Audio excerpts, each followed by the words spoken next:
ఉత్తర ద్వారాన స్వయంభుగా Gajuwaka Bombay colony బానోజీ తోటలో గరుడాద్రి కొండపై వెలిసిన శ్రీ శ్రీ శ్రీ వైకుంఠ వెంకటేశ్వర స్వామివారి ఆలయం ఉత్తరాంధ్రలోని ఏకైక ఆలయంగా ప్రసిద్ధిగాంచింది.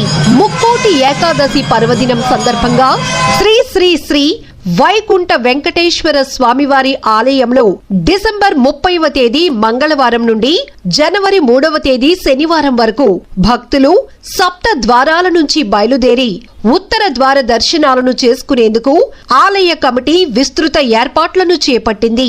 డిసెంబర్ 30వ తేదీ మంగళవారం తెల్లవారుజాము 4 గంటల నుంచి భక్తులకు ఉత్తర ద్వారం నుంచి శ్రీ వైకుంఠ వెంకటేశ్వర స్వామివారి దర్శనాలు ప్రారంభం కానున్నాయి.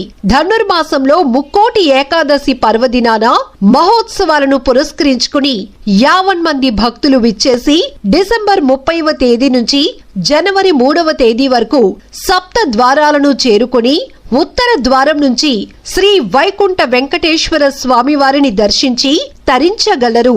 ఇట్లు ఆలయ కమిటీ.